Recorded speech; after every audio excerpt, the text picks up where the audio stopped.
The Magi with a hot one for you today. Starter deck upgrades that every new player needs to know about. Alright, so the very first thing that you should notice in any of your starter decks is the tap lands. And in this case, we've got Guild Gates, we've got Game Lands, and we've got a Temple for a total of 9 lands that come into play tapped. That is more than 1/3 of the lands in the deck, and that is just way too many.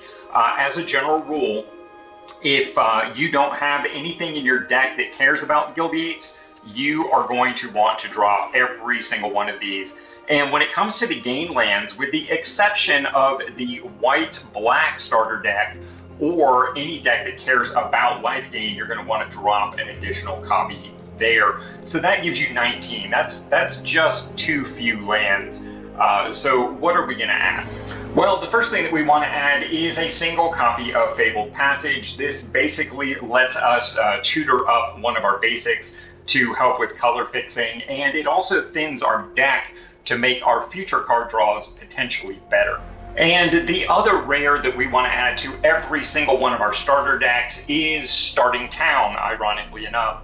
This basically is a pain land that allows you to generate mana of any color, making it extremely flexible. And that's why it'll fit in every single one of your decks between now and whenever this rotates out of standard.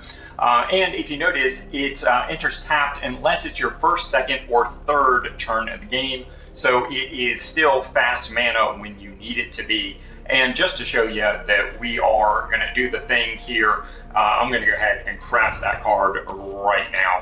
So that puts us back to 21 lands now. And to be fair, that's not quite enough for a typical deck. So really all you need to do here is add one of each of your basic lands. That puts you to 23.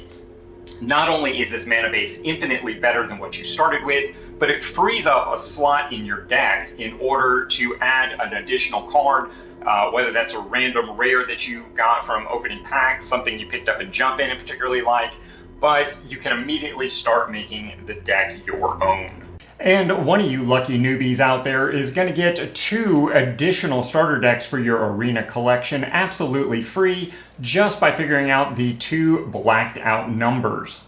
There you go, guys. Just like that, for 2 wildcards, you just upgraded every single one of your starter decks and made their mana base much, much better. Be sure to like to support the Stronghold and the work we do here in the community, and of course subscribe for even more great tips like this.